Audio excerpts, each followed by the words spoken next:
뭐 나쁘니 어쩌니 욕을 하면서 그 비난할 게 아니라 개신교 신자들의 모범을 보여야 돼요. 요즘에 교회를 통해서 카톡이 돌잖아. 박원순 시장이 뭐 동성애를 찬성했다. 그러면서 서울시 어디 어디에 전화해라. 그런 카톡 많이 받으셨죠. 카톡에 큰일 났다. 어? 서울시에서 서울시장 박원순이 동성애를 찬성한다. 그러면서 그 뭐라 그러더라? 저기 응, 동성애를 찬성한다고 그러면서 뭐래더라? 응. 뭐 이게 뭐 서울시 주무관 누구누구한테 전화하라고 막 카톡 돌았잖아요. 그거 맨 처음에 쓴 사람 유죄 판결 받았대요. 그거 아셨어요? 어? 맨 처음에 그 카톡을 만들어서 뿌린 사람 유죄 판결 받았어. 그런데 모르고 막 퍼뜨리고 있는 거야. 어, 예. 그리고, 그러니까 이게 개신교 신자들이 아무 개념 없이 그 예수님께서 뭐라 그랬어요? 네 이웃에 대해서 거짓 증언하지 말라 그랬어. 그런데 아무렇지도 않게 나쁜 짓을 막 덩달아서 퍼돌리고 앉아 있잖아. 어? 권사님, 장로님이 그러셨다고. 그 권사님, 장로님이 문제 있는 거예요. 네 이웃에 대해서 거짓 증언하지 말라고 얘기했어. 근데 왜 거짓 증언해? 그런 걸 그냥 막 생각 없이 따라가. 그러면서 자기는 개신교 신자라고 부끄러운 거예요. 그래서 개신교가 망하게 생겼어. 어. 개신교가 망하면 좋아할 사람들 많아요. 정말 대한민국에 이 내가 볼 때는 그 중급 교회들, 소위 이제 뭐 한 4, 500명 되는 중급 교회들이 지금 각성해야 될 때야. 그 괜히 교회들이 말이에요. 수천 명, 뭐 1,000명 교회 되게 해주세요. 2,000명 교회 되게 해주세요. 그러면서 헌금 많이 들어오게 해주세요. 건축하게 해주세요. 그런 기도 하지 말라고. 이 대한민국의 개신교가 썩어 들어가기 시작한 게 큰 교회 지으면서 썩어 들어간 거야. 어? 처음에는 큰 교회를 짓고 많은 사역을 담당하겠다고 얘기했어. 근데 점점점 건물 짓는데 돈 많이 들어가고 건물을 크게 짓고 교인들이 많아지면 주차장 짓는데 돈 들어가. 그러면서 실제로 정말 그 교회 헌금 중에 원래 80%는 가난한 이웃들에게 나눠줘야 되는 돈이야. 헌금의 20%는 10%는 교회를 수리하는 데 쓰고 10%는 사역자들의 월급으로 쓰고 나머지 80%는 원래 가난한 사람들한테 나눠줘야 될 돈이야.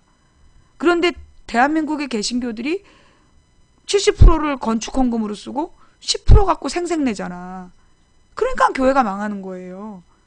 그러면서 이 더 큰 교회를 짓기 위해서 부자들, 소위 또 이 부자들이 말이에요. 이 노동 문제라든가 빈부격차를 줄여야 된다는 설교를 싫어하기 때문에 대형 교회에서 그런 설교를 안 해.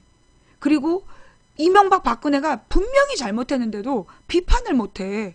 그러면 부자들이 헌금을 안 한다고. 그래서 교회가 썩어 들어가는 거예요. 나는 그런 자세가 부자들이 헌금을 안 해서 교회가 어려워질까봐 예수님의 정신에서 벗어난 교회들 때문에 교회가 망한다고 생각해. 예수님은 어떤 분이었어? 그 당시 유대의 바리새인들, 소위 권력자들이 그 가난한 서민들한테 율법을 지키라고 강요해놓고 율법에 따라 성전에 와서 제물을 드리라고 강요해놓고 그 제물을 비싼 값에 썩은 제물을 팔았어. 그걸 본 예수님께서 야마가 딱 돌아가지고 엎어버린 거 아니야. 다 엎어버리면서 내 아버지의 집을 더럽히지 말라 이 새끼들아. 어? 아버지께서 언제 너희들한테 이런 짓 하라 그랬어. 그렇게 뒤집어 엎으셨던 분이야. 그래서 그 당대의 권력자들의 경제적인 부분을 치신 분이라고. 그래서 예수님이 십자가에 달려 돌아가신 거예요. 그럼 왜 예수님이 거기서 뒤집었냐? 그게 뭐 하나님 아버지의 집을 더럽혀서? 그 말은 무슨 뜻이냐? 하나님이 어떤 분인데 가장 가난하고 약한 자들을 사랑하라. 가난한 그 품꾼들에게 그 품삯을 미루지 말라고 얘기하신 분이야. 단지 인간이란 이유만으로 사랑하시는 사람 하나하나가 다 겪는 고통이 다 내 고통이라고 하시는 분인데 그 하나님 이름으로 성전을 지어놓고 거기서 가난한 이 저기 평민들을 괴롭히는 이 나쁜 놈의 새끼들아, 너희들은 하나님의 뜻을 왜곡한 거다. 그러면서 들이대신 거예요. 예수님이 돌아가신 이유는 단 하나야. 서민들의 편에 섰기 때문에, 가난한 자들의 편에 서서 가난한 자들을 위한 문제를 푸셨기 때문에. 예수님이 언제 정치적이었냐? 여러분 그 복음서에 보면 세리 이야기가 나와요. 키 작은 세리. 이름이 뭐더라? 삭개오. 삭개오라는 세리 이야기가 나와. 그 당시 세리라는 게 그 일종의 지역 권력자였어요. 세리라는 말이 지역의 권력자였어. 정치인이야. 지역 정치인이고 지역의 권력자였어. 그래서 그 세리들이 막 세금을 과도하게 걷어서 착복하고 그랬단 말이야. 그런데 예수님께서 그 세리를 삭개오야 내려오라. 그래서 만나셨잖아. 그래서 그 세리의 마음을 변화시켜서 자기의 재산 중에 잘못 뺏은 거, 남의 것을 가져온 것들 다 토해놓게 하신 게 그게 예수님의 기적이에요. 사람들은 삭개오의 기적이 막 예수님을 보러 올라간 거, 보러 올라가서 봤기 때문에 예수님을 만났다 뭐 이렇게 넘어가는데 그 세리가 뭐냐면 세관원이야. 세금 업무. 세금을 관리하는 관리, 세금 관리. 세금을 관리하는 관직인데 이놈 새끼들이 그 당시에 가장 그 평민들을 가장 괴롭히는 나쁜 놈이었던 거야. 원래 걷어야 되는 세금보다 10배, 20배를 걷어서 개인적으로 착복하고 그런 짓을 했기 때문에 정말 평민의 고통을 주던 존재들이었단 말이야. 그런데 예수님께서 어떻게 했어요?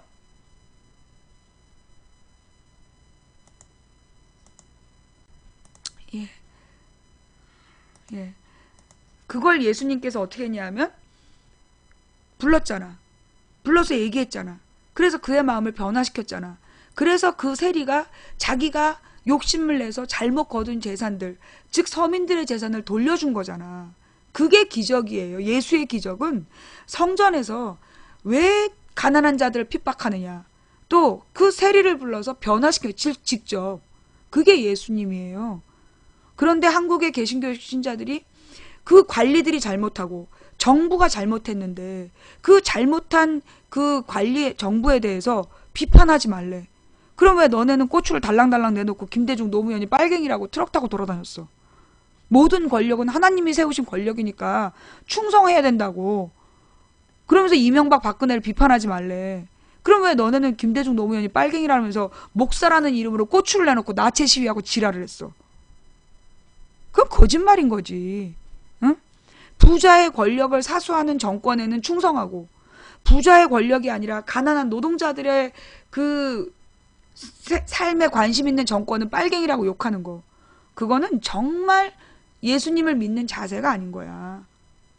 잘못된 개신교의 이 돈에 환장한 정신이 지금 대한민국을 병들게 하고 있어요. 내가 가장 부끄러운 게 뭐냐? 국회에 기도회에 있어. 새누리당하고 모든 야당 중에 개신교 신자들이 모여서 예배드리는 기도회를 맨날 한다니까 국회에서. 국회만 있는 줄 알아? 청와대에도 그거 해. 청와대에서 개신교 신자들 모임해요.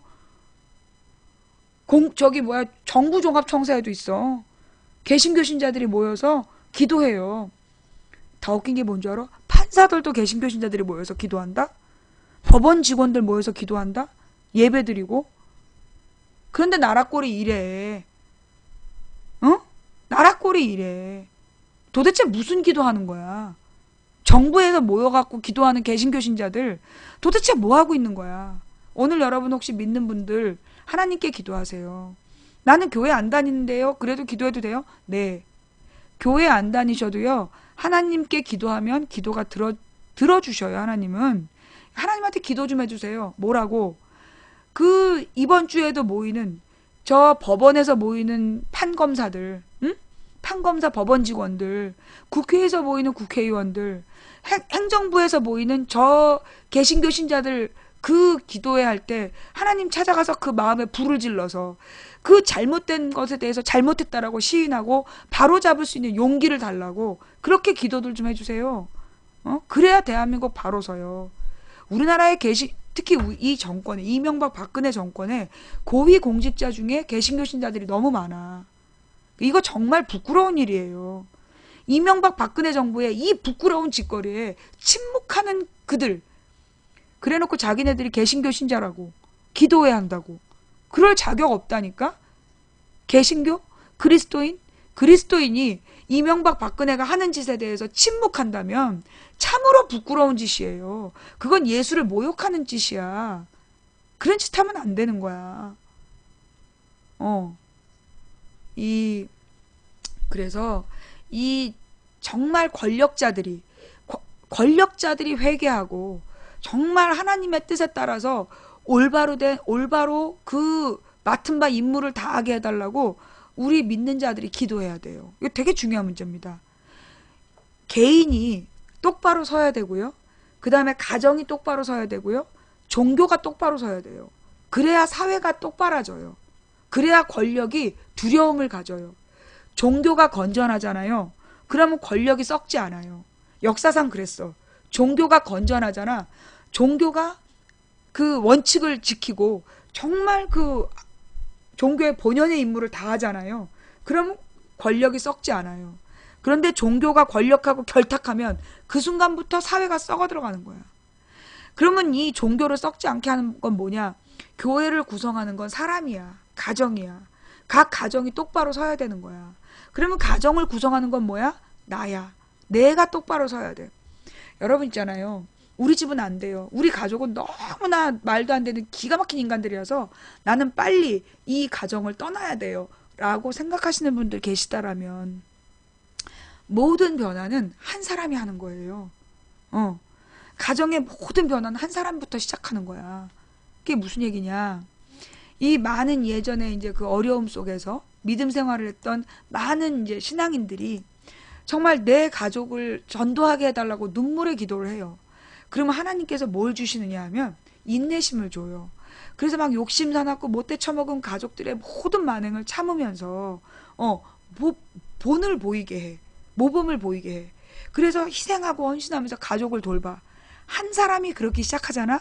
그러면 그게 가족을 변화시켜요. 한 사람이 정말 희생하고 헌신하는 마음으로 가족들을 돌보기 시작하면 그 가족 내부의 분노와 그 이간질과 욕심, 이 모든 게 해결되기 시작해요. 모든 변화는 나부터 시작하는 거야.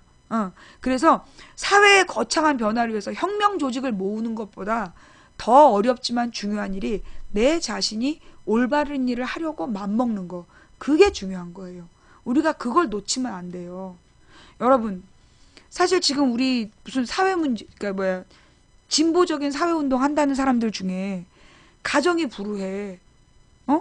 자식이 부모하고 불행하고 부부간에 안 맞고, 그리고 막 밖에 나가서 촛불 들고 시위한 다음에 집에 와서 마누라 때리고.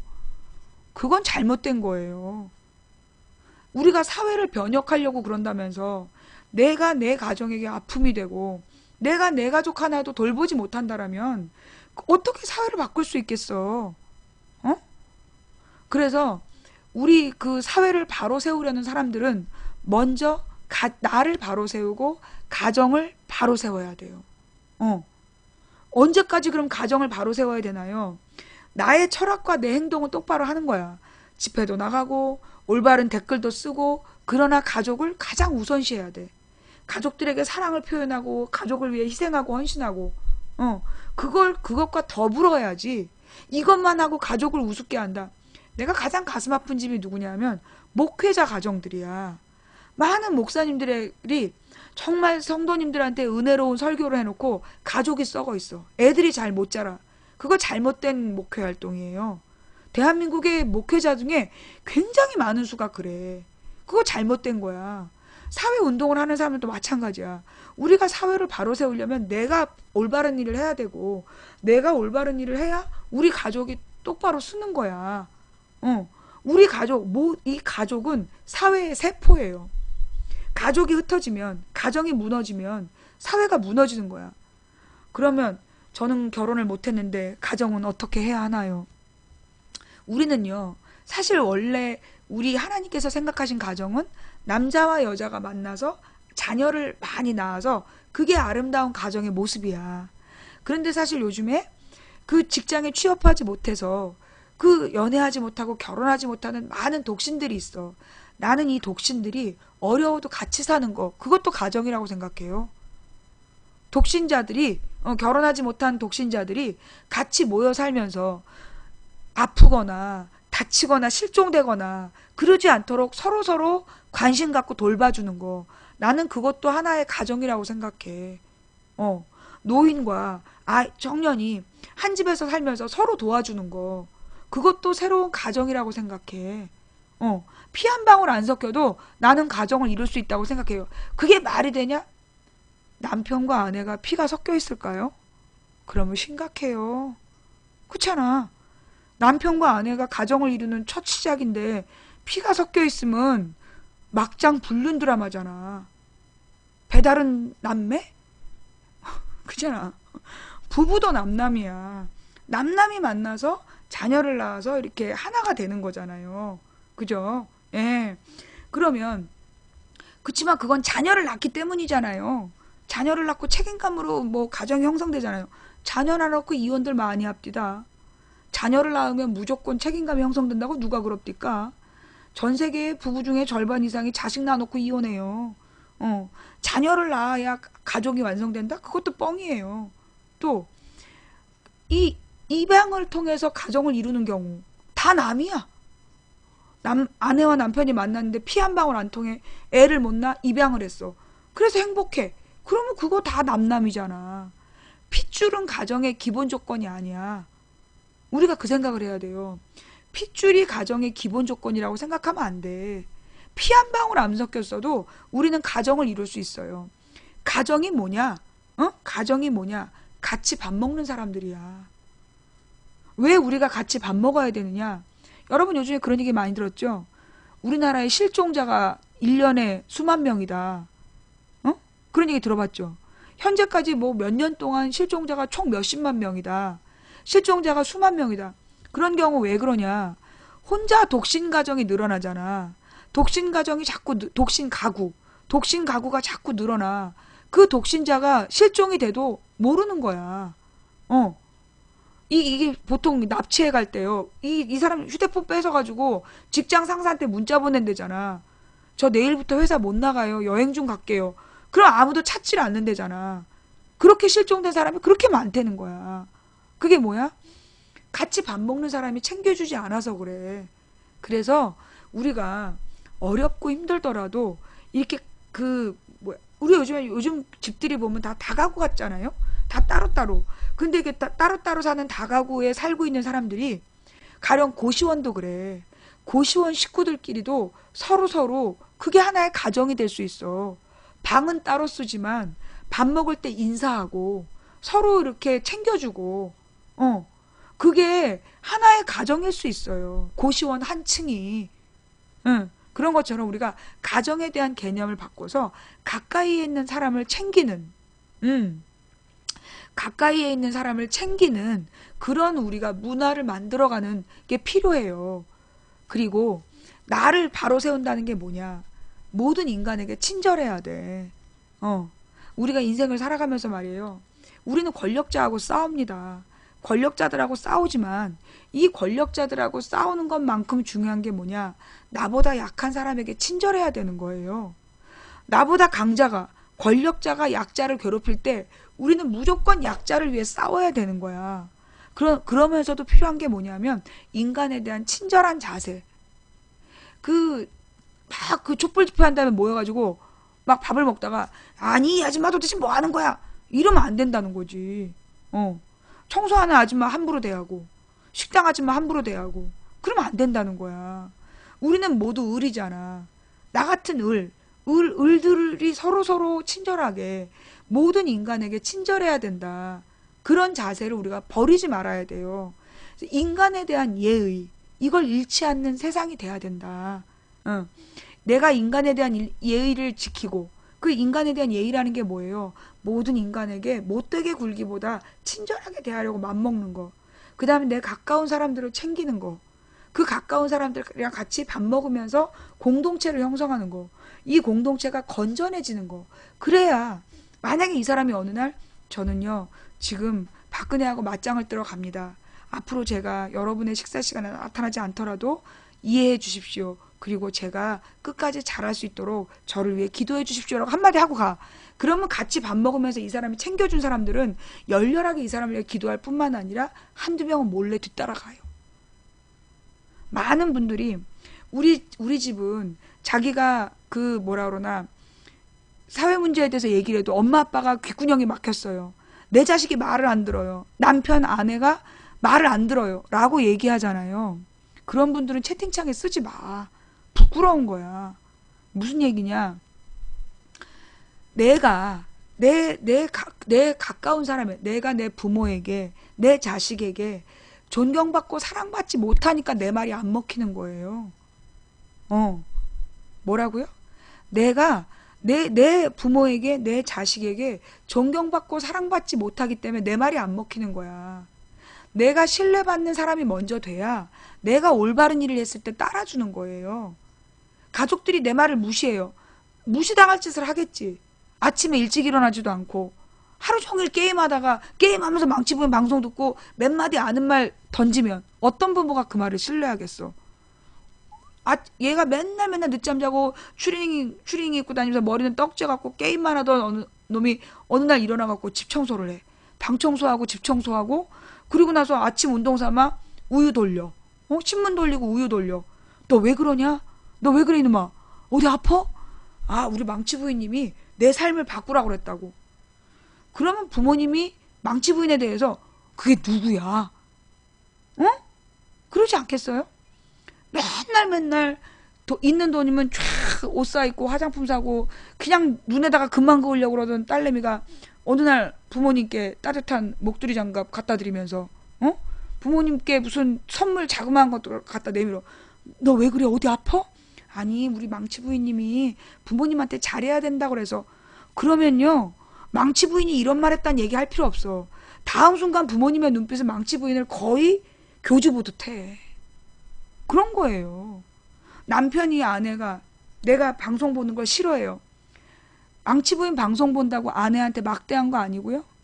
망치 부인 방송 들어야 된다고 남편을 개무시한 거 아니에요.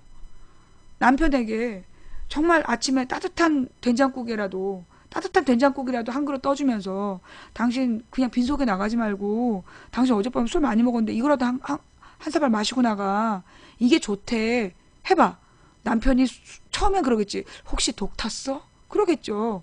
근데 이 남편을 대하는 자세가 달라지고 오늘도 힘내세요. 문자 하나 보내주고 그러면 이 여자가 뭔가 재산을 빼돌리나 처음에 그러겠지. 그거를 정말 꾸준히 해봐. 어느 날 남편이 당신 왜 그래? 당신 요즘에 변했어. 내가 망치부인이라는 사람 방송을 듣는데 내가 당신한테 그동안 참 잘못했더라 라고 얘기하면 다음날 남편은 당신이 망치부인 방송을 더 잘 들을 수 있도록 무선 스피커라도 사다 줘. 내 말이 맞아 틀려? 그렇잖아요. 당신이 망치부인만 맨날 듣고 아내를 개무시하는 게 아니라 먼저 아내하고 깊고 따뜻한 대화를 해서 충분히 아내를 행복하게 해준 뒤에 망치 부인을 자꾸 들어. 당신 요즘에 변했어. 왜 그래? 당신 뭐 밖에서 바람 펴? 남자가 바람 피면 갑자기 잘한다던데. 그럴 때 아니야. 내가 망치 부인 방송을 들었는데 그동안 당신한테 너무 잘못한 것 같아서 이제부터 잘해보려고. 그러면 다음날 부인은 남편이 이 방송을 잘 들을 수 있도록 침대 한켠에 망치 부인 자리를 마련해 줄 겁니다. 그런 거예요. 우리가 가족에게 전달하고 내 가장 사랑하는 사람에게 전달할 때 반찬이 달라져요. 가족에게 전달할 때 우선 그 상대방에게 잘해줘야 돼. 신뢰를 받아야 돼요. 사술, 얄팍한 술수로 어떻게 좀 속여볼까 그러지 말고 진지하게 그 상대방의 신뢰를 얻어야 돼요. 그래야 내가 무슨 말을 했을 때 내 말을 따라주는 거야. 평상시에 개 거지같이 살면서 정말로 개 무시당할 짓을 하고 살면서 어느 날 정치적인 문제에 막 열을 올려. 누가 그 사람 말을 들어주겠어. 도리어 당신 미워서 한나라당 찍으러 새누리당 찍으러 가. 우선 수신제가 후에 수신제가 한 연후에야 치국 평천하다. 이 말이 나온 이유가 뭐냐. 내 자신을 바로 세우고 그리고 가정을 제대로 살려놓고 그리고 나서 올바른 이 정치의 방향을 논할 수 있다. 그 뜻이에요. 그게 잘못된 말이 아니야. 그래서 먼저 우리가 가까운 사람들로부터 신뢰받는 우리가 되자. 그래야 우리가 세상을 바꿀 수 있다. 이런 얘기를 하면 그래요. 망치 부인님, 그래서 언제 세상을 바꿔요? 나 죽기 전에 세상 바뀌나요? 세상을 못 바꿔도 당신이 바뀔 겁니다. 세상이 당신이 죽기 전에 안 바뀌어도요, 당신은 바뀔 거예요. 당신 한 사람이 적어도 두 사람 이상을 변화시킬 겁니다. 그렇게 한 사람이 두 사람씩만 변화시켜도 세상이 순식간에 변할 겁니다. 그러니 남의 나라 얘기하면서 저기 먼 계획을 이야기하지 말고 오늘 내 주변에서 내가 두 사람을 감동시켜서 두 사람을 행복하게 하고 두 사람이 나를 신뢰하게 하겠다. 그걸 인생의 목표로 정한다라면 저는 우리 사회 바꿀 수 있다고 생각해요. 우리 국민들이 굉장히 지적 수준 높은 거 알죠? 우리 국민들의 머리가 굉장히 좋아요. 그런데다가 우리 국민들이 뭐가 강하냐? 감수성이 되게 예민해요. 어떤 정서적인 통일이 딱 되잖아. 그러면 무서운 응집력을 가져. 이제까지 역사적으로 그랬어. 임진왜란 막아냈죠. 그죠? 임진왜란 막아냈지. 병자호란 막아냈지. 그 신미양요, 병인양요 다 막아냈지. 그 다음에 갑오농민전쟁, 그 다음에 이 의병, 각종 의병들, 독립운동, 그 다음에 4.19 혁명, 광주항쟁, 부마항쟁, 60만세운동, 그리고 IMF 극복운동, 그 다음에 뭐 했어? 월드컵 4강. 우리 국민이 정서적으로 통일이 되면 우주 최강이야. 내가 볼 때 그래. 거기다 머리들도 좋아. 얼마나 아이디어들이 넘치는 사람들인지 몰라.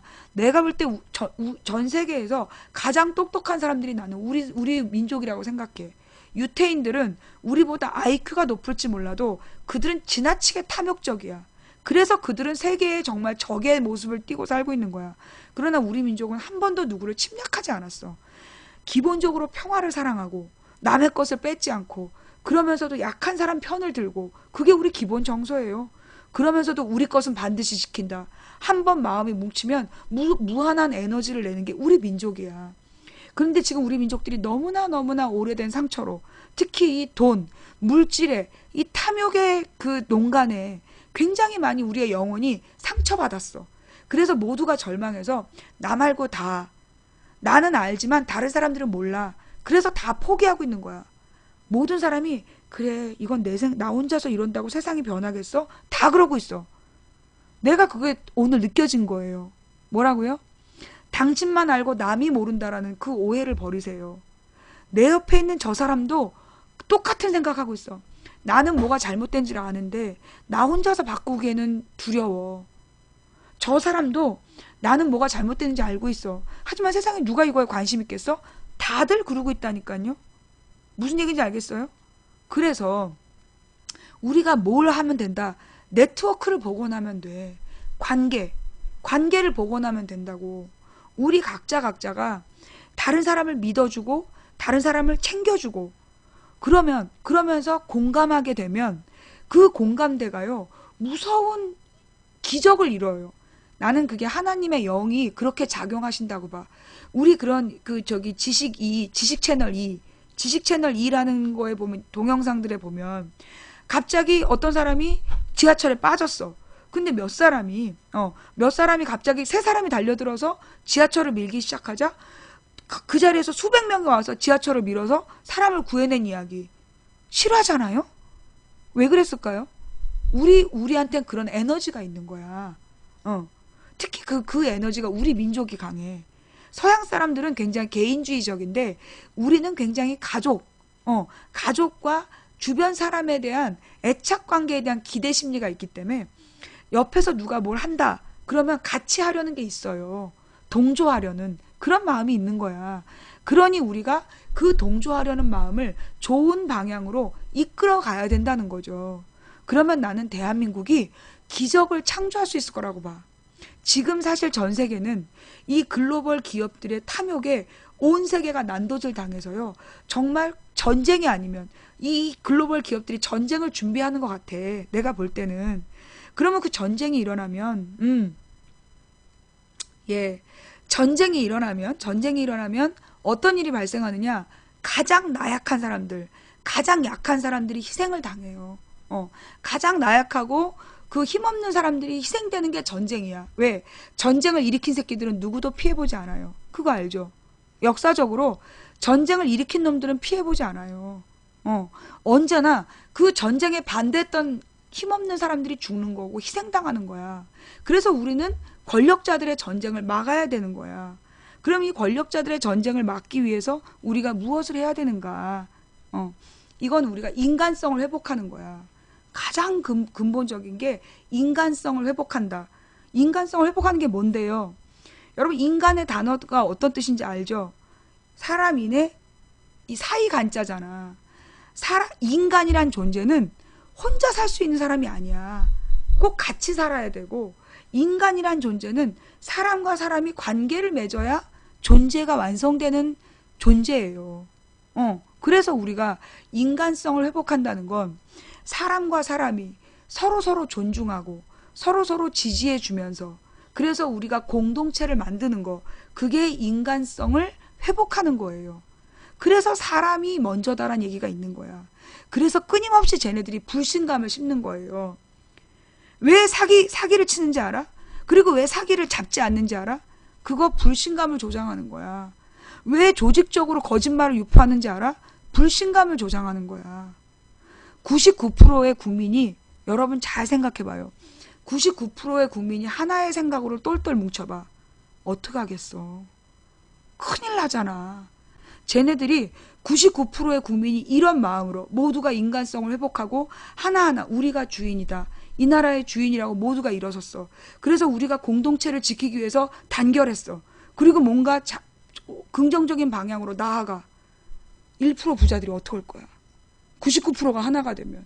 그러니까 끊임없이 불신을 심고 끊임없이 이간질을 하고, 그래서 끊임없이 분열시키는 거야. 갈라놓는 거야.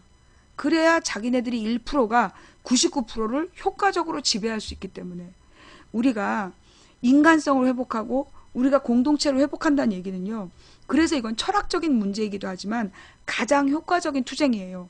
그리고 근본을 바꾸는 투쟁이에요. 무슨 얘기인지 아시겠어요? 예. 오늘은 우리 아이의 교육에서 시작해서 여기까지 왔는데, 중요한 건 뭐다? 중요한 건 우리가 어떤 자세를 가져야 되는가?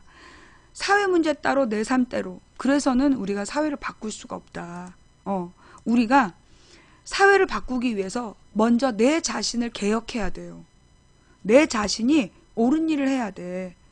불의한 일을 보고 눈 감지 않고, 어려운 일을 당한 사람을 보고 외면하지 않고, 분명히 약한 사람이 괴롭힘을 당하고 있는데 외면하지 않는 거, 그게 개혁이에요. 내가 그렇게 변하잖아. 그러면 다른 사람들이 동조합니다. 그게 우리 인간이에요. 두 사람이 하나가 되잖아. 그러면 그 뒤는 정말 더 많은 사람들이 붙게 되어 있어요. 그래서 우리가 세상을 바꾸는 시작이 되자. 나부터 바뀌면 세상이 바뀐다. 우리 가족을 내가 변화시키면 세상이 변한다. 그러면 가족과 그러니까 우리 가족과 내 자신만 수련하면 되나요? 아니지. 끊임없이 사회적인 문제를 하면서 그 자세를 가져야 된다는 거죠. 처음엔 혼자 집회 나가, 조용히. 그러나 내 자신의 태도가, 삶의 태도가 바뀌어. 일찍 일어나고, 청소하고, 빨래하고, 주변을 정리하고, 친절하게 먼저 인사하고, 그러면서 가족들을 챙기기 시작하고, 그러면서 촛불 집회 날마다 매번 해야 될 일을 하는 거야. 댓글 달고 열심히 투쟁하는 거야. 너 왜 이렇게 변했니? 내 자신도 변하지 못하면서 사회를 어떻게 변화시킬까 생각해서 우선 나를 변화시키려고 하는 중이야 라고 얘기하면서 실천을 계속해. 그러면 당신을 가까이서 본 사람들이 당신의 변화에 동조해서, 당신이 만약에 싸우러 나간다고 그러잖아, 같이 가. 그게 인간성이야. 우리가 그걸 잊지 말자고요. 자, 그래서 오늘의 인생 상담이 좀 길었죠? 벌써 한 두 주 동안 인생에 대한 이야기를 못했잖아요. 예. 그래서 오늘은 2주 만에 인생에 대한 이야기를 좀 시작해 봤고요. 자, 그러면 이제 오늘 이야기를 해보자면, 오늘의 이제 시사 이야기. 조금 아까 누가 속보를 갖고 왔어요? 우리 방송에서 속보 얘기하면 안 되는 거 몰라요? 예. 우리 방송에서 속보를 얘기하면 안 돼. 왜? 속보는 일부러 대여를 흐트러뜨리려고 던지는 최루탄 같은 거예요. 내가 가만히 보니까 원래 이게 내가 깨달은 건데 알랭드 보통이란 사람이 그걸 논리적으로 정리한 거야. 이론적으로. 내가 원래 깨달았어. 뭐냐? 우리가 어떤 줄기 있는 생각을 하고 있는데 누군가 속보를 던져. 그 속보는 체류탄이야. 시위대에게 체류탄을 던지면 체류탄의 목적이 뭐냐? 시위대를 흐트러뜨리는 거예요.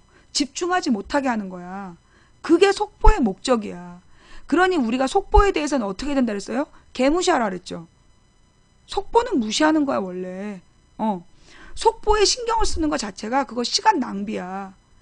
우리는 도리어 요즘에는요 막 빠른 뉴스에 관심을 갖잖아.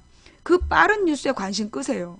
도리어 뭘 해야 되냐면 우리는 어떤 사건에 대한 분석 기사, 해석 기사에 관심을 가져야 돼요. 막 들어오는 새로운 소식, 그 새로운 소식이 걔네들의 무기라는 거야. 왜? 새로운 소식을 계속 던져서 줄기 있는 생각을 못하게 한다는 거예요. 그래서 속보에 신경 쓰지 말라고. 자, 그 다음에 제가 요즘에 이 국정원 싸움을 보면서요. 여러분 지금 느끼시죠? 국정교과서 반대 여론이 기하급수적으로 늘고 있는 거 느끼시죠? 지금. 그죠? 응? 불과 두 주 전에 똑같아. 뭐 비슷하다. 찬반이 비슷하다 그랬었잖아. 그런데 지금 딱 두 주 만에 지금 그러니까 찬성이 둘이면 반대 하나야.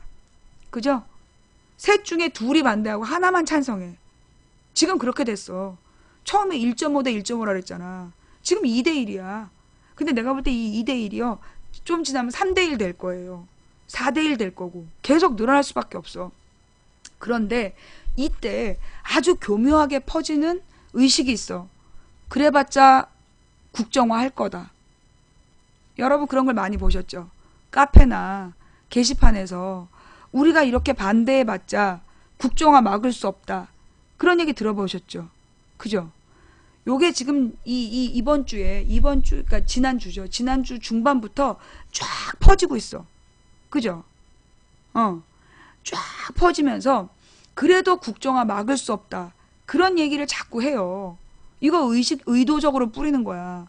좀 아까 속보로 국정화 TF팀을 꾸렸다. 그게 같은 맥락이야. 팀이라니까? 그거 팀이에요. 11월 2일에 행정고시가 통과되면 그걸로 끝이다. 누가 그래? 지금 국정교과서 필진도 구성 못했어. 누가 그래? 행정고시가 나가면 국정교과서 어쩔 수 없다. 누가 그랬어? 박근혜를 쫓아내면 되는 거지. 박근혜를 탄핵하면 되는 거지. 행정고시? 그거는 다른 고시 내리면 되는 거야. 누가 그래? 행정고시는 뒤집을 수 없다고 누가 그랬어? 잘못한 거에 대해서 잘못을 변경하는 고시 또 내리면 되는 거야. 11월 2일에 행정고시 통과되면 더 이상 아무것도 할 수 없다? 그런 걸 보고 우리가 뭐라 그래요? 개젖바는 소리라고 하는 거야. 여러분 암살해서 우리 딸이 그러더라고. 그 선생님이 너희들이 아무리 이렇게 반대해봤자 국정교과서 11월 2일 되면 통과돼. 근데 뭐하러 시위하니? 라고 얘기했을 때 우리 딸이 선생님한테 해주고 싶은 말이 있었대. 선생님은 암살 안 봤냐고. 암살의 전지현의 대사가 나온다. 저 두 사람을 죽인다고 조선이 해방되겠냐? 라고 그렇게 누군가 얘기하니까 모르지. 그러지만 우리는 계속 이 일을 해야지. 우리가 포기하지 않고 싸우고 있다는 걸 보여줘야지. 그 대사가 나오잖아요. 그겁니다. 여러분 11월 2일에 행정고시가 통과되면 국정교과서 되돌릴 수 없다고 누가 그래요? 청와대를 뒤집어 엎으면 되는 거지. 국회에서 가만히 있으면 내년 봄에 국회의원 새끼들 목을 따버리면 되는 거지. 국정교과서는요 17년부터 나오는 거예요. 내년에 써서. 내년에 국정교과서 막지 않은 국회의원들을 모가지를 다 따버리면 되는 거야. 그걸 왜 어쩔 수 없다고 그래? 누가 그래? 11월 2일날 행정고시가 나가면 뒤집을 수 없다고 누가 그래? 천하의 등신 같은 것들을 봤나. 11월 2일에 고시를 하거나 말거나 그건 박근혜 이번에 돌아오는 화요일날 박근혜가 대국민 연설하고 국정연설하고 그리고 11월 2일날 밀어붙이겠다는 거 아니야. 그래? 너 밀어붙여? 나는 무시할게.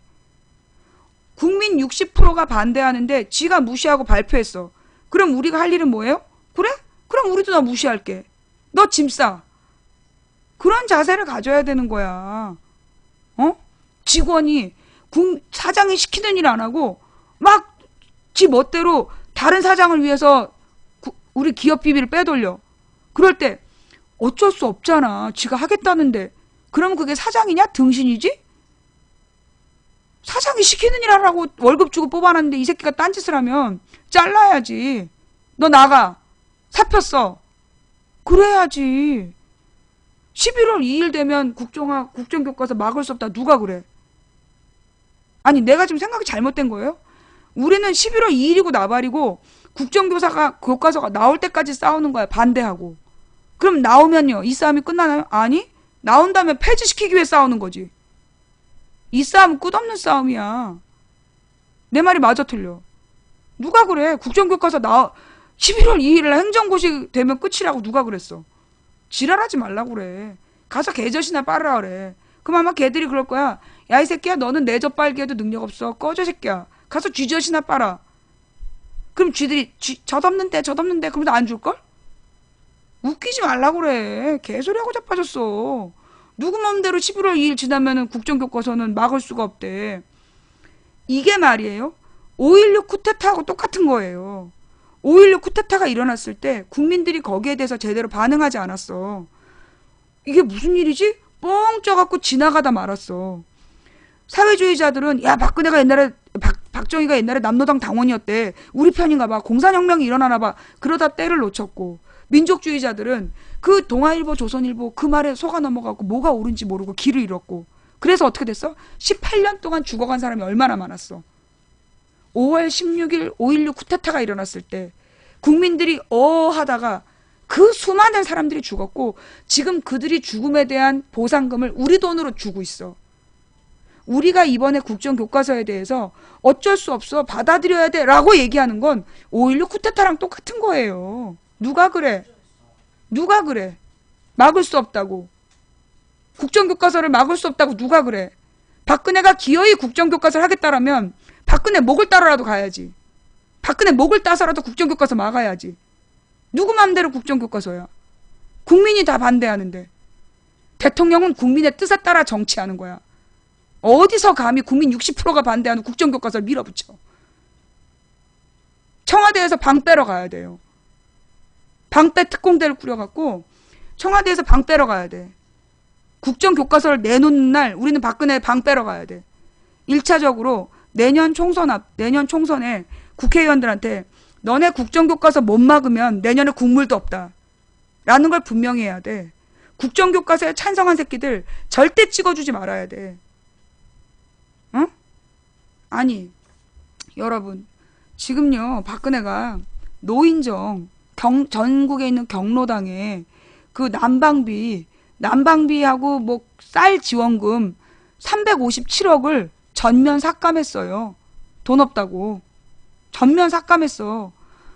돈 없어서 그 지랄하면서 100억 들여서 국정교과서 만든대. 뭐 하자는 짓이야. 돈 없다며. 18조 원을 들여가지고 저 비싼 비행기 사면서 357억이 없다고 노인들 경로당에 연료비를 빼? 경제를 살리겠다고 대통령이 돼가지고 경제 뭘 살렸어? 박근혜 시기에 월세 얼마나 올랐어? 박근혜 시기에 전세 얼마나 올랐어? 그 무수한 세금은 또 얼마나 올랐어? 세금은 무지막지하게 올려놓고 서민들 각 가정에서 부담하는 세금이요. 이명박 때보다 2~3배 올랐어. 그런데 서민 복지 비용을 다 빼버리고 지금 그 F-35의 문제가 김어준의 파파이스에 나왔다며. F-35가 너무나 비싸서 이게 박근혜 정부에서 돈을 내는 게 아니라 다음 정권에서 그 돈을 내야 된대. 그런데 그 돈이 너무 많이 나가서 복지 비용을 줄여야 된대. 누구 맘대로 씨발. 누구 맘대로. 이렇게 잘못하고 있는데 이렇게 멋대로 굴고 있는데 어쩔 수 없잖아? 누가 그래? 어쩔 수 없다고.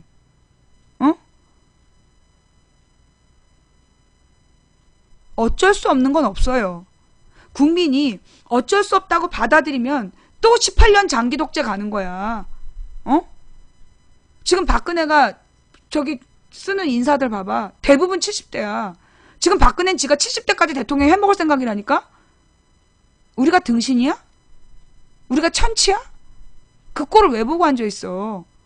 박근혜 같은 정치인은 대한민국에서 씨를 말려야지. 그걸 왜 보고 있어?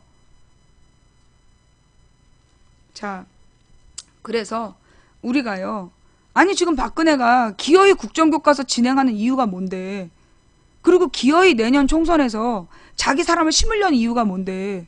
쥐가 내후년에 대선 끝나도 수렴청정하겠다는 거야. 국회에 지 사람들 심어놓고 우리가 등신이고 천치냐? 그걸 보고 있게? 정신 똑바로 차려야 돼요. 여러분, 뭐 망치 부인님이 그런다고 해서 망치 부인이 그런다고 해서 뭐 박근혜가 뭐 말을 들을까요? 박근혜는 원래 말 안 들어. 왜 안 듣는 줄 알아? 말길 못한 애한테는 더 이상 설명할 필요가 없는 거야. 설명할 기회를 충분히 줬잖아. 설명 충분히 했고 바꿀 기회를 충분히 줬어. 근데 못 알아들어. 그럼 벌을 줘야지. 말로 설명하고 그러면 안 된다 가르쳤어. 그래도 못 알아듣고 지가 잘난 척하고 전혀 반성하지 않고 막 못되게 굴어. 그럴 땐 매를 들어야지. 사랑의 매. 네가 뭘 잘못했는지, 그래서 네가 무슨 벌을 받아야 되는지 그거 국민이 매를 들어야 되는 거예요. 버릇없이 구는 정치인은 국민이 매를 들어야 정답입니다. 제 말이 잘못됐나요? 제가 지금 잘못했 생각하는 거예요? 말 안 듣고 난동 피우는 정치인은 국민이 몽둥이를 들어야 된다. 매를 들어야 된다. 맞는 말 아닌가요? 그게 민주주의입니다. 민주주의가 뭔데요? 여러분 있잖아요. 사람들이 많이 그 민주주의를 곧 투표 이렇게 알아. 민주주의 이퀄 투표. 민주주의 이퀄 투표 아니에요. 민주주의라는 게 뭔지 아세요? 민주주의의 사상이 뭔지 아세요? 모든 인간이 주인이란 뜻이에요. 모든 인간이 주인이라는 뜻이 민주주의야. 그러면 모든 인간이 어떻게 주인일 수 있어? 누구는 들떨어지고 아니 네가 뭔데 감히 대통령을 욕해? 그런 미친 새끼들도 있고 대통령을 비판하면 종북이라고 얘기하는 미친놈들도 있고. 그런데 어떻게 모든 인간이 주인일 수 있어요? 라고 생각할 수 있죠. 그러나 우리 방에 와서 대통령을 비난하면 종북이라고 그러는 거, 그리고 대통령을 욕하면 네가 무슨 자격으로 대통령을 욕해? 라고 얘기하는 애들 왜 저러는 거야? 지가 주인인지 몰라서 그래. 지가 주인인지 모르고 노비인 줄 알아서 그래. 그러니 그 노비 때문에 시간을 낭비할 필요는 없어요. 우리는 민주주의가 왜 나왔는지 생각해야 돼. 민주주의의 핵심이 어디서 나온지 알아요? 이거 개신교에서 나온 거예요. 여러분 그거 알아요, 몰라요? 민주주의가 어디서 나온지 알아요? 개신교에서 나왔어요. 개신교에서. 아니 기독교에서. 개신교지, 개신교. 민주주의 혁명이라는 게 시민혁명이야. 그 시민혁명을 일으킨 주체들이 누구였냐? 개신교 신자들이었어. 개신교 신자들이 그 자본을 형성을 했는데 계속 귀족들이 세금을 내라니까, 그러면서 그 카톨릭 신부들은 세금을 안 내고 카톨릭 성당은 세금을 안 내고 개신교 신자들한테만 세금을 걷었어. 그래서 개신교 신자들이 들고 일어나서 뒤집어 엎은 게 그게 시민혁명이야. 그래서 이 시민혁명이 형성된 거예요. 그래서 민주주의의 시작은 뭐냐? 하나님에서 시작돼요. 그냥 내가 민주주의를 설명하는 게 나는 하나님을 믿는 믿음에서 시작해서 설명하는 거야. 민주주의를 얘기하면서 하나님은 없다라고 얘기하면 민주주의가 없다고 얘기하는 거랑 똑같은 거예요. 민주주의 사상 자체가 그리스도 개신교 철학에서 온 거야. 천부 인권 사상. 모든 인간은 지위 고하를 막론하고 하나님 앞에 평등하다. 그 모든 인간은 지위 고하를 막론하고 귀족인지 왕족인지 평민이를 따지지 않고 모든 인간은 하나님 앞에 평등하다. 그래서 이 평등한 인간은 단지 인간이란 이유만으로, 왕이나 귀족이라서가 아니라 단지 인간이란 이유만으로 존중받아야 한다. 그게 인권사상이에요. 민주주의 인권사상이 기독교 철학에서 온 거야. 그래서 민주주의를 똑바로 알아야 돼. 여기서 중요한 건 평등사상이야. 네가 뭔데 감히 대통령을 욕해? 이런 미친 새끼들아. 대통령은 국민의 직원이야. 자, 여러분 단체 활동 안 해봤어요? 여러분이 단체에 회비를 내. 회비를 내고 사무실 운영비를 내. 그래서 사무실 운영을 하는데 사무실 청소도 해야 되고 회원들이 오면 커피도 타야 되고 회원들이 시키는 심부름도 하는 직원이 있어. 그럼 회원들이 그 직원한테 쩔쩔매고 어우 직원님 저 이거 해주시면 안 돼요? 안 돼요. 그러면 네. 그런 걸 보고 뭐라 그래요? 그러면 이 단체 이름은 뭘까요? 등신회죠. 등신회. 아니다. 등신회 좀 심했고 천치회네. 그럼 그것도 좀 말이 심하지? 등신천치회라고 해야지 그러면. 등신천치회. 어?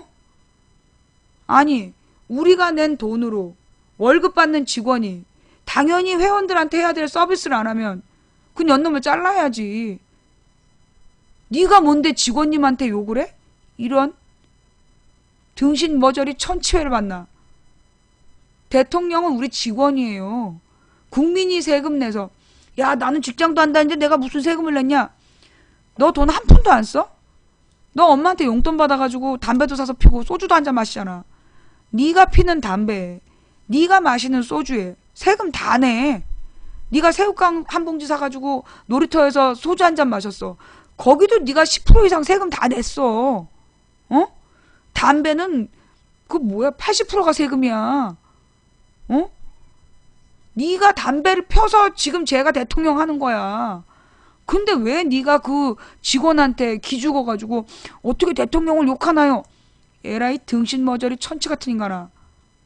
가서 쥐젖이나 빨어. 자, 그래서 우리가 이 나 자신을 바로 세운다는 거기서부터 시작하는 거야. 철학을 바로 세우는 거야. 그리고 정치적 비판을 하는 거고. 지금 봐봐요. 박근혜가 경제 뭘 살렸어? 박근혜가 대통령 될 때 온 국민이 뭐 하라 그랬어? 박근혜더러 지 아버지 우상화하라 그랬어? 아니 여러분한테 물어볼게요. 국민들이 박근혜한테 투표한 사람들이 박정희 우상화하라 그랬어? 박정희가 독재자 아니라고 역사책 바꾸라고 그랬어? 박근혜한테 하라고 그런 게 뭐야? 경제를 안정시키라는 거잖아. 경제를 안정시키고 경제를 성장시키고 성장된 그 열매를 국민들에게 같이 나눠주는 경제 민주화라고 뽑아준 거잖아. 아니야? 경제 살리라고 뽑아줬잖아. 그래서 박근혜가 경제 뭘 살렸어? 살린 게 있지. 재벌 경제. 박근혜 정부 들어서 재벌들의 부는 3배가량 불어났어.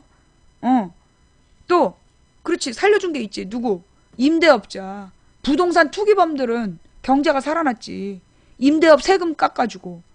그래서 그 임대업자들이 전세 놓던 아파트 월세로 돌려갖고 살인적인 월세 받고 있잖아.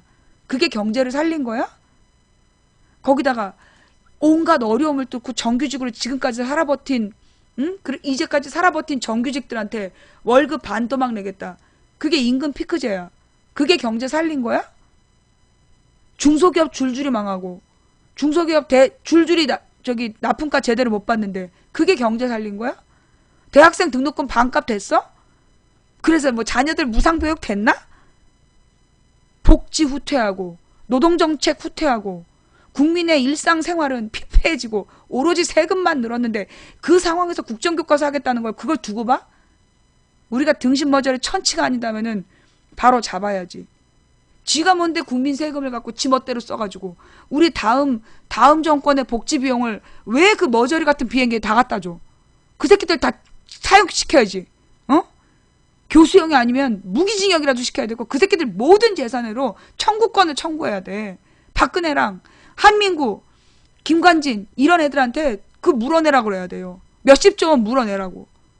외국에 그 꽁쳐놓은 돈까지 다 쪽쪽 빨아가지고 그거 7조 원 토해놓고 물러가라 그래야 돼.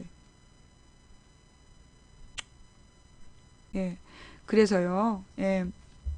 지금 우리 국민들이 박근혜가 난동을 피우면 박근혜가 막 생 고집을 피우면 어쩔 수 없다고 그런다? 씨발 어쩔 수 없기는. 지가 무슨 뭐 조선시대 공주야? 조선시대 공주도 그따위로 하면 남편이랑 같이 유배당했어. 조선의 공주도 그따위 짓 하면은 유배당했다고 제주도로. 어디서 지금 내 말이 맞아 틀려. 공주가 감히 그렇게 설치고 다니면 바로 사약받고 유배받았어. 어디서 지금 깽판을 치고 말 같지도 않은 소리하고 자빠져가지고. 민주주의 국가의 대통령은 국민의 뜻에 따라서 국민이 원하는 정책을 실행하라고 그 자리에 앉아서 월급 받는 자리야. 국민 60%가 반대하는데 어따 대고 지가 국민을 설득하겠다 그래. 어? 어따 대고 지가 설득해. 설득은 국민의 명령을 따라야지.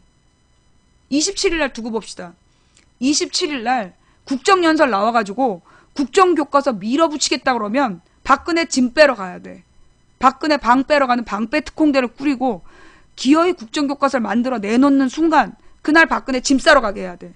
그리고 우리가 해야 될 일은 지금의 국회의원들 목을 졸라서라도 너희들 이런 이 국정교과서 막지 못하면 내년에 국물도 없다. 그렇게 해야 돼요, 여러분. 곳곳에서 여러분 국회의원들, 지역구 국회의원들 쫓아가서 너네 국회의원 방 빼라. 내년에 출마도 하지 마라, 이 새끼들아. 지금 대통령이 저 따위로 국민의 뜻에 반대해서 국민 60%가 반대하는데 국정교과서를 지금 저짓거리를 하고 있는데 그걸 두고 본 너희들 국회의원이 뭐 하는 자리야? 여러분 국회의원 뭐 하는 자리인지 알아요? 국회의원의 가장 중요한 역할 첫 번째 법을 만드는 거야. 그 법을 어떤 법을 만드는 건지 알아? 국민이 원하는 법을 만드는 거야. 국민 다수가 원하는 법을 만들려고 국회의원을 국민들이 투표해 주는 거야. 국회의원이 하는 두 번째 일이 뭔지 알아? 대통령을 감시하는 거야. 대통령을 감시하고 비판하고 견제하는 거. 그게 국회의원이 할 일이야. 감시하고 비판하고 견제한다는 게 뭔지 알아? 대통령이 국민 말을 안 들으면 쫓아내라고 헌법에는 탄핵권이라는 걸 주는 거야. 그런데 국회의원들이 박근혜가 국회에 와서 국정교과서 진행하겠다라고 떠벌리는 걸 참고 듣고 앉아 있었다. 그 새끼들 전부 다 잘라야 돼. 어? 아주 국회의원 사무실 전부 다 쫓아가. 너 그만둬. 넌 내년에 출마도 하지 마, 새끼들아. 국회에 나타나서 국정교과서를 강행하겠다고 연설하는데 잠자코 앉아있는 국회의원들은요. 전부 다 내년 총선에서 잘라야 돼요. 내 말이 맞아 틀려. 27일에 박근혜가 국회 연설하겠대. 27일에 박근혜가 국회에서 연설한다 그랬어요. 국정교과서 밀어붙이겠대. 우리는 그날 딱 보는 거야. 그래서 박근혜가 그런 짓을 했다. 그럼 우리는 다 같이 6시에 광화문으로 모이는 거야. 박근혜 방 빼러 갑시다. 박근혜가 27일날 국회에 나타나서 국정교과서 밀어붙이겠다고 연설을 하면서 새누리당 국회의원들이 박수를 쳤다? 그 새누리당 국회의원들 내년 총선에서 작사를 내야 되고 박근혜 방 빼러 가는 거야. 내 말이 맞아 틀려. 응? 내 말이 맞아 틀려. 자, 망치부인 말에 동의하시는 분 손. 망치부인 말에 동의하시는 분 손. 내 생각이 맞는 거지? 어? 내 생각이 맞는 거죠? 여러분 있잖아요. 국민이 무서운 줄 가르쳐 줘야 돼요. 지난 3년 동안 뭐 했냐? 박근혜가 지난 2년 8개월 동안 뭐 했냐고. 13년 2월에 취임한 다음에 지금까지 한 일. 국정원 댓글 사건 드러났지. 아니, 인사 참사. 인사 참사 기억나죠? 말 같지도 않은 것들을 요직에 앉히겠다고 똥꼬지 피우다가 개망신 당한 거. 그 망신이 끝나기도 전에 김정은이가 서울을 불바다 만들라고 개지랄했던 거. 그 김정은 개지랄 끝나기 전에 박근혜를 대통령으로 만들기 위해서 이명박이 국정원 직원들 시켜갖고 댓글 달았던 거 들통났죠? 그 다음에 그 국정원 댓글 중에 망치부인 딸에 대해서 악플 달았던 거 들통났죠? 그래서 국민들이 10만 명이 모였더니 이석기가 뭐 무슨 아로를 만들었다는 거짓말해갖고 국회의원 구속시켰죠? 알고 보니까 아로는 없대. 대법원 최종 판결이야, 씨발. 그 다음에 국민 여론이 안 좋아지니까 뭐 했어요? 유우성 간첩 사건 무리하다가 간첩 증거 조작한 거 중국에서 밝혀냈죠? 그 다음에 뭐 했어요? 경주 리조트 사고 나갖고 대학생들 100명이 죽거나 다쳤지? 그럼에도 불구하고 반성 없이 지랄하다가 어떻게 됐어? 세월호 사건 터졌지? 세월호 문제에 대해서 아무도 처벌받지 않고 도리어 세월호 유가족들을 괴롭히고 유언비어 퍼뜨리고 무슨 저기 대학 특례 입학이니 뭐니 개소리를 늘어놓다가 올 봄에 뭐 했어? 성완종 리스트. 성완종 리스트가 뭔데? 성완종이가 방산비리로 조사받다가 너가 친이라서 조사받는 거야. 내가 왜 친이야? 나 친박이다. 친박 8명한테 내가 뇌물 줬다. 명단 적어놓고 죽었어. 수사도 안 했잖아. 메르스 터졌지? 그 뒤에. 메르스 터져갖고 온 나라가 쑥대밭이 되고 그 사람들이 막 불안에 덜덜 떨고 있었어. 그거 끝나자마자 뭐 있었어? 전쟁 파동. 전쟁 난다고 곧 국지전이 벌어진다는데 전쟁 난다고 종편에서 개지랄 떨어갖고 국민들이 토요일 날 우리 방송 6,000명이 와서 들었잖아. 토요일 오후에 6,000명이 방송을 들었어. 전쟁 위험 때문에. 어? 이게 뭐겠어요. 이게 박근혜 2년 8개월이야. 2년 8개월. 그 다음에 벌어진 게 뭐야. 9월 달에 국정교과서 쇼한 거 아니야. 그 사이에 물론 양념으로 김무성 사위 마약 사건이 있었지. 김무성 사위 마약 사건. 응?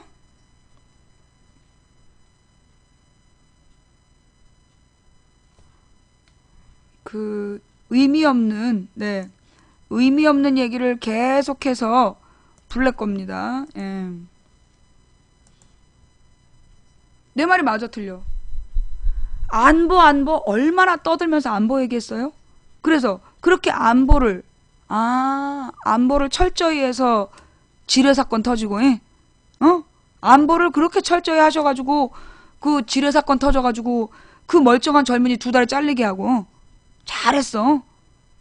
안보가 그렇게 중요해서 군대도 안 갔다 온 여자가 대통령 하면서 총리를 피부병으로 면제받은 뽀얀 배곡 같은 총리 뽑고, 안보가 그렇게 중요해서 지금 고위공직자 잔호 30명은 국적을 포기해서 군역 면제 받았지? 지난 5년 동안 국적 포기로 군역 면제 받은 게 16,000명이래지? 안보?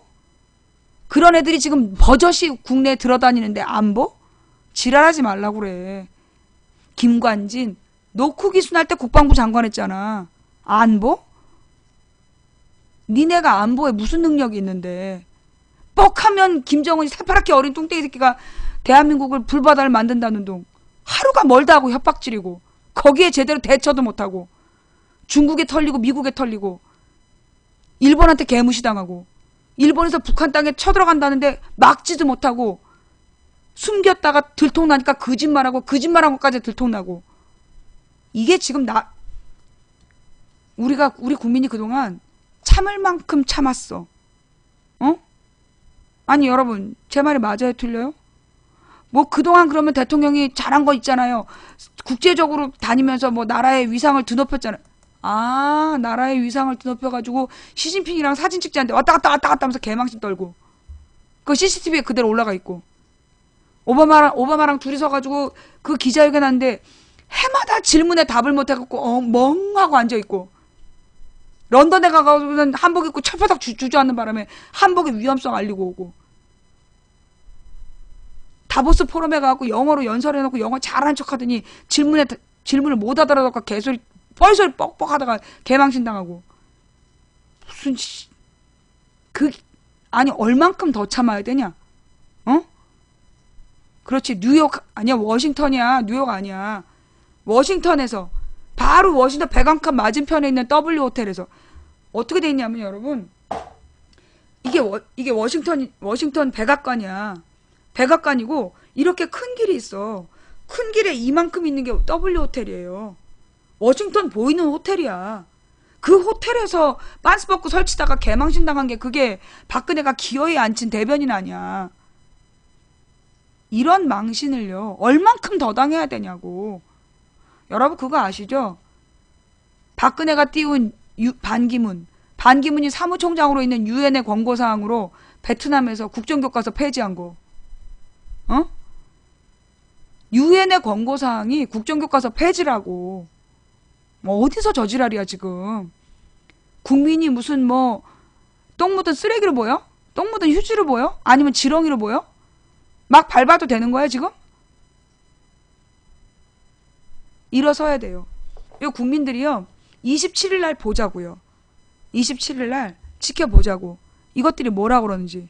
국회에 나와서 박근혜가 뭐라고 연설하는지 듣고 그리고 와서 국정교과서를 폐지한다는 얘기 안 하고 포기하지 않겠다 그러고 진행하겠다 그러면 우리는 27일 6시에 화요일 저녁 6시 광화문에서 만나는 거예요.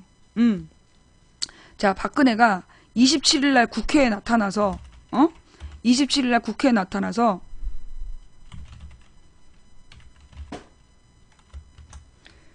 그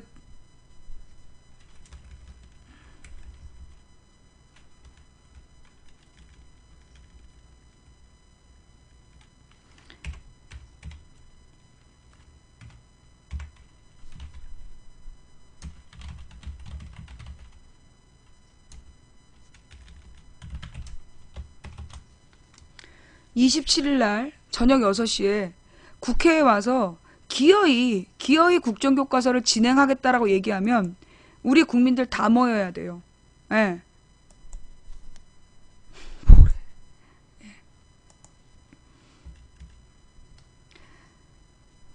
국민들 다 모여서 국민들이 화났다는 걸 보여줘야 돼. 아니, 옛날에 광우병 때는요, 집권 초기였어. 집권 첫 해였다고. 그래서 국민들이 처음이니까 한 번 넘어가 준 거야. 광우병 때. 온 국민이 들고 일어났다가 처음이니까 넘어가 준 것도 있고, 30개월 미만의 소고기만으로 다시 재개정을 했기 때문에 봐준 거야. 그런데 박근혜는 2년 반이 지났어. 2년 반이 지나면 아무리 잘했던 대통령도 욕을 먹는 거야. 그걸 레임덕 시기라고 그래. 그런데 잘하지도 못한 주제에 여기서 깽판을 쳐? 국민이 버릇을 고쳐줘야 돼요. 예. 우리 국민들이 버릇을 고쳐줘야 돼. 27일 저녁 6시에 광화문에서 만납시다. 만약에 박근혜가 국정교과서를 포기한다면 뭐 없던 일로 하고요. 포기하지 않고 끝까지 고집을 피운다면 우리는 27일 저녁 6시 광화문에서 모입니다. 그래서 그 자리에서 방패 특공대를 꾸리는 거야. 박근혜를 탄핵시키기 위한 국민특위를 만들어야 돼. 국민대책위원회를 만들고 국회의원들한테 요구하는 거야. 너네 박근혜 어떡할 거냐. 지금 우리가 박근혜를 저지할 수 있는 유일한 방법은 국회의원들을 시켜서 탄핵시키는 방법밖에 없어요. 그러니 지금 그 국회의원들한테 너네 박근혜 어떡할 거냐. 박근혜의 국정교과서 못 막으면 너네 내년에 국물도 없다. 그런 공포심을 줘야 돼. 그런 분노를 여러분이 표시해야 돼요. 여러분 지역구에 있는 새누리 의원들한테 계속 항의하셔야 돼요. 그래서 얘네들이 이대로 가면 안 되겠구나. 이거 국정교과서를 그냥 통과시켜주면 우리 내년에 공멸이구나 라는 걸 분명히 알게 해야 돼요. 그게 우리의 1차 목표야. 그래서 새누리당 스스로 국정교과서 포기하게 해야 돼. 만약에 새누리당이 국정교과서를 포기하지 않고 내년 총선이 된다? 그러면 새누리당을 몽땅 잘라내기 위해서 국민대책위에서 반드시 이기는 필승 후보로 만들어서 대책을 세워야 되는 거예요. 뭔 말인지 알아요? 내년 총선 전에 1차, 1단계. 내년 총선 전까지 국정교과서를 국회의원 손으로 막아본다. 근데 이것들이 못 막아냈다. 그럼 내년 총선에서 아웃이야. 찬성한 새끼들 전부 다 아웃이야. 그리고 새로운 국회를 구성해서 박근혜를 탄핵시킨다. 그러면 국정교과서를 막을 수 있어요. 어때요? 내 말이 맞잖아. 이 싸움은 끝나지 않았어. 내가 뭐라 그랬어. 국정교과서를 발표하면 종지부를 찍는 줄 알더라? 보수 세력이 단결해서 지킬 수 있는 줄 알더라? 꿈 깨라 그래. 국정교과서를 발표한 날, 국정교과서를 발표한 날, 이 싸움은 시작됐어요. 그리고 이 싸움은 국정교과서를 없애는 날 끝날 겁니다. 뭔 말인지 알아요? 언제가 될지 몰라요. 이 싸움은 박근혜가 국정교과서를 발표한 날 시작됐어요. 그리고 이 싸움은 박근혜가 국정교과서를 포기하는 날 끝날 겁니다. 박근혜가 포기하지 않으면 박근혜를 끌어내리면서 끝내겠죠. 이거요, 여러분. 자, 지금 망치 부인 말이 되게 중요한 얘기 했어요. 지금 쟤네들이 조직적으로 모든 게시판에 댓글원을 시켜가지고 교묘하게 11월 2일에 행정고시 되면 어쩔 수 없다. 내가 진짜 어이가 없어서. 야, 법도 만들었다가, 법률도 만들었다가, 법률도 만들었다가 개정해. 폐지도 해. 어디서 무슨 행정고시 따위를 바꿀 수 없다는 개소리를 하냐고. 내 말이 맞아요, 틀려요? 응? 아니, 법률도 헌법에 위배되면 개정하고 폐지하고 그러는 거야. 위헌법률이라서 폐지하고, 간통죄 폐지됐잖아. 심지어 헌법도 고치는데 어디서 행정고시 따위를 바꿀 수 없다는 개소리를 도대체 누가 하는 거니? 어? 행정고시는 헌법 밑에 법률 밑에 명령에 들어가는 거야. 어? 위에 2단계로 막아버릴 수 있는 거라고. 어디서 지네가 행정고시를 내세웠기 때문에 바꿀 수 없다는 이 개접바는 소리 하고 자빠졌어. 그렇게 얘기한 새끼들 손가락 분질러 버려야 돼.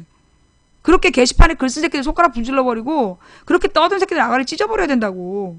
그건 국민이 자기의 권리를 포기하는 짓거리야. 제가 잘못 생각하고 있나요? 제가 지금 잘못 알고 있는 건가요? 어? 법도 폐지되는데 어디서 행정고시 따위를 가지고 어쩔 수 없으니 받아들이라는 개소리를 해. 아니 개접바는 소리를 해. 걔들한테 이건 모욕이기 때문에 개접반다는 얘기를 하는 거야. 자, 망치 부인 말이 맞다. 동의하십니까? 예? 망치 부인 말이 맞다. 동의하세요? 여러분 27일 날에는요. 27일 화요일에는 광화문 광장으로 오시는 거예요. 광화문역으로 오시면 됩니다. 예. 광화문역으로 오셔서 만약에 광화문역을 통과한다 그러면 종로나 아니면 시청이나 이런 데서 내려서 걸어오시면 돼요. 예. 그래서 우리를 못 들어가게 한다. 그럼 그 길로 끝까지 가는 거야. 네. 뭔 말인지 알았죠? 빨갱이? 이 새끼. 누가 빨갱이야? 누가 빨갱이야? 어? 우리 아버지는 박근혜 아버지처럼 남노당 당원인 적도 없었어. 나는 박근혜처럼 주체 사상탑에 올라가 본 적도 없고, 나는 박근혜처럼 김정일이랑 시시덕거리면서 1대1 회담을 한 적도 없고, 김정일을 칭찬하느라고 자서전을 써본 적도 없는 사람이야. 어따 대고 빨갱이래. 응? 나는 김정일이더러 참인간이라고 추켜 세운 적도 없고, 김정일이가 약속을 지킬 사람이라고 칭찬해본 적도 없는 사람이야. 어따 대고 빨갱이래. 나는 김일성, 김정일, 김정은 개새끼라고 할 수 있는 사람이지만 박근혜는 김정은 아버지 김정일 개새끼랑 만나서 뭐 했는지 매우 궁금한 사람이야. 어따 대고 빨갱이야 이씨. 화요일날 비가 오면 여러분은 우산이라는 건 모르나 봐요? 화요일날 비가 오면 여러분은 비 옷이라는 거 모르나 봐요? 화요일날 비가 와도요 오전에 끝날 겁니다. 믿으세요. 화요일날 오전에 비 오고 끝날 거예요. 믿으세요. 예. 우비 입고 나오시면 됩니다. 비옷 입고 나오면 돼요. 예. 근데 내가 볼 때 화요일날 저녁 때까지 비 오지 않아요. 왜? 이 싸움은 하나님께서 하시는 싸움이라 그랬어. 이 싸움은 니들이 하는 싸움이 아니라 내가 하는 싸움이다. 너희들은 대열을 이루고 서서 하나님이 어떻게 싸우는지 보라. 그게 하나님의 명령이기 때문에 나는 화요일날 비 오지 않을 거라고 믿고 나는 우산도 비옷도 챙기지 않고 나갈 거예요. 그러나 여러분 겁나시면 우산 비옷 챙겨 갖고 오세요. 이 싸움은 하나님께서 하시는 싸움이에요. 왜? 하나님께서 이 땅에 아파하는 너무나 많은 영혼들, 이 땅에서 억울하게 지금 당하고 있는 너무 많은 영혼들의 외침을 들으셨어요. 제가 며칠 전에 신명기 성경 읽어드렸죠? 신명기에 그런 얘기가 나와요. 가난한 품꾼들의 품삯을 늦추어서 그들의 원망이 하나님께 도달하지 않게 하라. 그 얘기가 뭔지 알아? 지금 가난한 우리 국민을 그 지경으로 만든 이 정권, 그 정권이 그래놓고도 반성하지 않고 국민들을 협박하고 지금 뭐 시위에 나가면 학생도 교사도 가만두지 않겠다. 이런 연병. 여러분, 그래서요 우리가 언제 돌아오는 27일 날 광화문에서 만납시다. 예. 돌아오는 27일 날 우리 광화문에서 일일이 사진 찍기 어려우니까 단체 사진 찍어요. 지난번에 우리 일일이 개인 사진 찍으려니까 너무 힘들었잖아. 그래서 단체 사진을 찍자고. 예.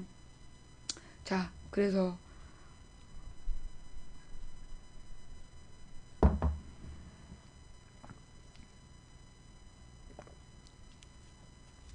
학생은 공부하소. 세상에서 제일 좋은 공부는 체험이라는 거예요. 그건 몰라요? 세상에서 가장 좋은 공부는 체험입니다. 전국의 대학생, 고등학생 모두 27일 광화문으로 집결합시다. 전국에서 올라오기에는 화요일이라서 좀 시간이 안 되는 것 같고요. 가능한 여기 서울 경기 수도권 그 중고생들, 아니 중학생들, 고등학생들, 대학생들, 학부모들, 그리고 우리 이 친일 교과서에 분노하는 어르신들, 국민들 다 모입시다. 다 모여서 우리가 얼마나 화나는지 보여주자고. 가만히 두면 안 돼요. 여러분 있잖아요. 박근혜나 저런 박근혜 정권에 있는 애들의 특징이 뭐냐면 강자 앞에 약하고 약자 앞에 강합니다. 여러분의 마음속에 두려움이 들어오는 순간 그것들은 여러분을 짓밟을 거예요. 그러나 여러분이 그 두려움을 분노로 들고 일어나서 분노에 차서 달려올 때 그들은 두려움을 느낄 거예요. 언제나 그래왔어요. 여러분 기억하세요. 쟤네들은 여러분을 겁주고 협박해서 여러분이 아무것도 못하는 무능한 존재라는 절망감을 심으려고 할 겁니다. 여러분의 마음속에 두려움이 들어가는 순간 저것들은 여러분을 더 짓밟을 거예요. 저것들이 여러분을 짓밟지 않게 하는 단 하나의 방법이 뭔지 아세요? 분노해서 맞서 싸우는 겁니다. 야, 어느 노조에서 포스터를 붙였는데 우리 창동역에 이제 더 이상 맞지만 말고 맞서 싸웁시다. 그래서 11월 무슨 14일 날 그 노동자 총궐기라는 모양이더라고. 민중대회인가? 맞지만 말고 맞서 싸웁시다. 여러분이 두려워하면요 더 밟아요. 여러분 옛날에 학교에서 그런 거 못 봤어요? 어떤 애가 그 저기 반에서 일진 애들이 시끄러. 그래서 그럼 걔 더 당하는 거야. 더 당하는 거야. 두려워갖고 눈 돌리고 고개 숙이면 더 때려. 더 지랄하고. 안 그래요? 피 질질 흘리면서라도 내가 너 살인자 만들겠다 이러면서 들이대면요 일진애도 손 못 대요. 그래 나 죽여라. 너 나 죽이고 살인죄 되라. 평생 감옥 가서 살아. 그리고 들이받으면 일진도 함부로 못하는 거야. 우리는 오늘 그런 자세를 가져야 돼요. 우리 하나님 예수님께서 2000년 전에 옳은 일을 위해서 목숨을 버리는 모범을 보이셨습니다. 대한민국의 약자들을 협박하고 대한민국의 약자들을 우습게 하는 저들에게 우리가 보여줄 수 있는 것은 목숨을 걸고 무엇이 정의인지 그 귓구녕에 쳐 넣어주는 겁니다. 27일날 만납시다. 두려워하지 마시고요. 내일 뭐 사단이 일어나고 별짓할 다 해봤자 걱정들 하지 마시고요. 이 방송 제 방송 쭉 보신 뒤에 27일날 봅시다. 국회에서 뭔 소리 하는지. 그래서 27일날은요 화요일날 제가 방송을 좀 일찍 할게요. 예, 이번 주는 제가 화요일날 방송을 1시에 시작할게요. 1시에 시작해서 4시까지 하고 그래야 내가 출발해서 6시에 광화문 도착해. 그래서 27일날 1시 시작해서 4시에 끝나. 그리고 4시에 내가 광화문으로 출발해서 6시에 광화문에서 만나는 거예요. 예. 뭔 말인지 알겠지? 그리고 그 수요일날은 그냥 2시에 방송을 하고요. 내가 왜냐면 밤늦게까지 했으니까. 그 다음에 목요일날 좀 정말 죄송한데요.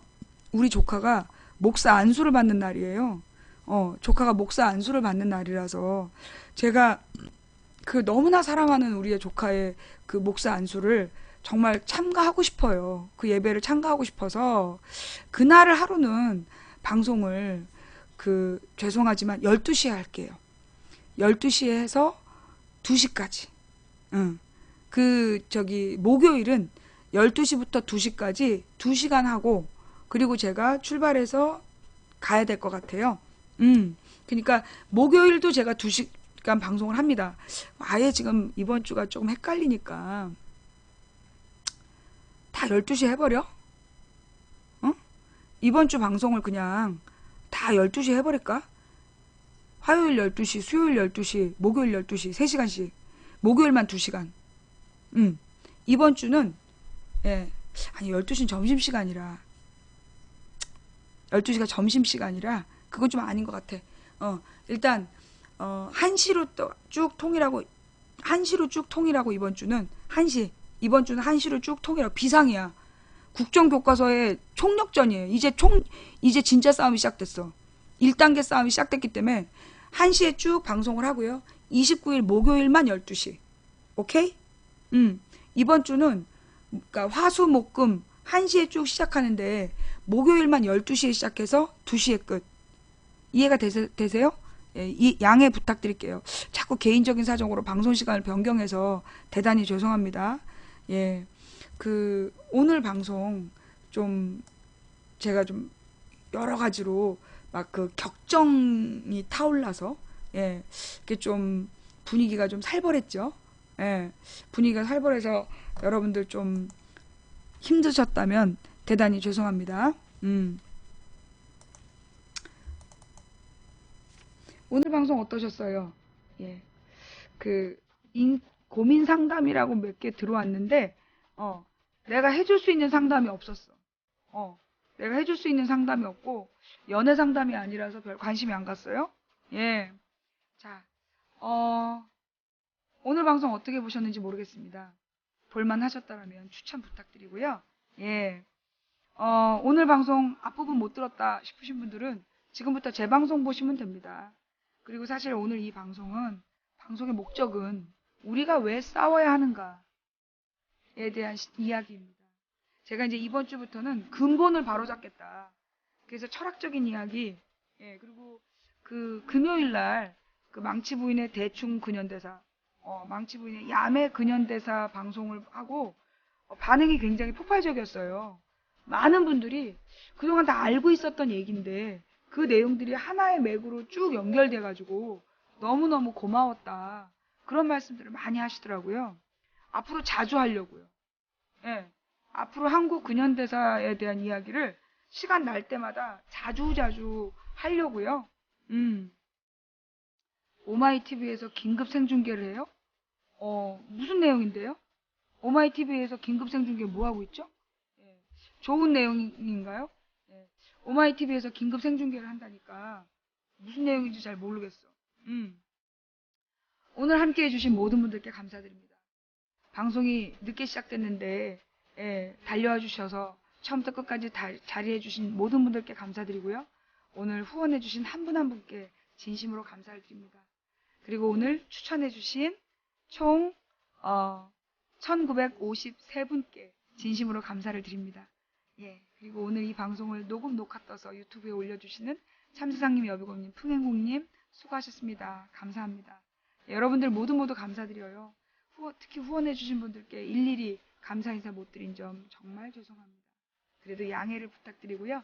다음 방송은 화요일 낮 1시. 예, 이번 주 방송은 화요일 낮 1시에 시작할게요. 감사합니다. 지금까지 망치부인이었고요. 제가 내일은 그 몸을 좀 쉰 다음에 예, 이게 딸을 낳은 시기가 다가오니까 몸이 많이 힘들어요. 예, 그래서 몸이 많이 힘든 상태에서 그래도 오늘 여러분들께 꼭 해야 될 얘기는 제가 다 한 것 같은데 예, 이 정도의 부족하셨다면 죄송하고요. 다 못다한 얘기는 화요일 날 1시에 다시 할게요. 감사합니다. 망치분이었어요. 오늘 밤 평안한 밤 되시기 바라고요. 제가 오늘 해드렸던 얘기 중에 제일 중요한 얘기는 뭐죠? 세상을 바꾸는 건 뭘 바꾸는 데서 시작한다? 나를 바꾸는 데서 시작한다. 사회개혁은 나를 개혁하는 데서부터 시작한다. 나 스스로 올바른 철학으로 무장을 하고 내 가까운 주변 사람들을 공동체로 복원하고 그리고 우리 사회를 건강하게 만들어내는 게 그게 사회개혁의 방법이다. 잊지 마시기 바랍니다. 화요일 날 1시까지 평안하시고요. 그때 만나요. 망치부인이었습니다. 함께 해주셔서 진심으로 감사합니다.